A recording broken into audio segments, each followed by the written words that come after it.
Hello, bachcho. Let's read this question. So this question says the trajectory of a particle in a vertical plane is y is equal to ax minus bx square, where a and b are constant and x, y respectively in the horizontal and vertical distance of the vertical projectile from the point of projection. Okay.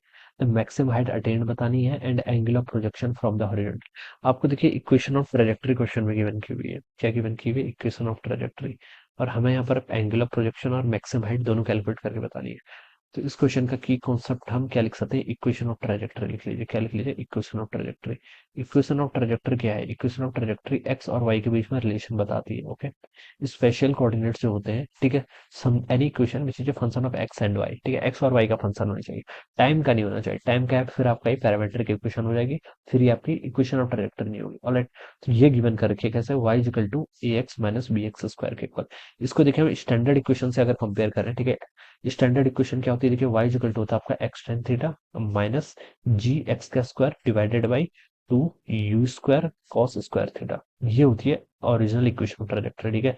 इससे अगर मैं इसको compare करूं तो x है, ठीक है, एक इसके इक्वल यहाँ पर आपका टेन थीटा के इक्वल, तो एक चीज तो आपको मिल गई, एक कितना हो जाएगा यहाँ से आपका टेन थीटा के इक्वल हो जाएगा. ठीक है.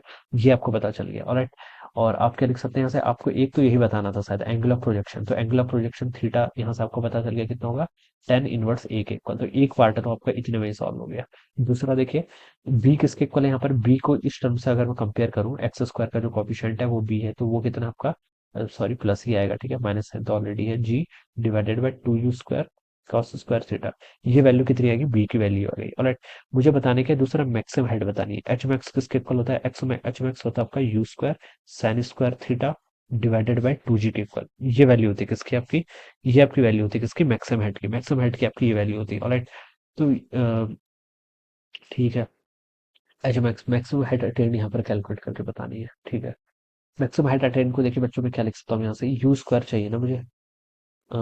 यू स्क्वायर को देखिए मैं यहाँ से लिख सकता हूँ, आपका हो जाएगा g divided by two u square, g divided by two b cos square theta. ठीक है. G divided by two b cos square theta. ठीक है. तो यहाँ से आपका यू स्क्वायर तो पहले आप ये पुट कर लो, g divided by two b cos square theta. ठीक है. इंटू कितना हो जाएगा यहाँ पर? Sine square theta divided by two g. ये वैल्यू तो यहाँ पर ऐसी बच जाएगी. ठीक है. और यहाँ से देखिए आपका जी से आपका जी कैंसिल हो जाएगा.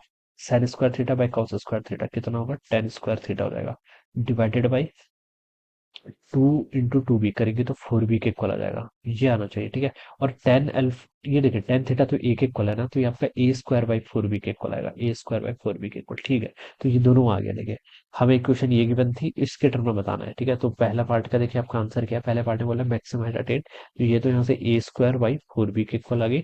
दूसरा पूछ रखा है एंगल ऑफ प्रोजेक्शन, जो कि कितना हो जाएगा? टेन इनवर्स ए के इक्वल हो जाएगा. ठीक है. ये इन दोनों का आंसर होंगे. So this will be the answer. So I hope you all understood this concept. All the best and thank you so much.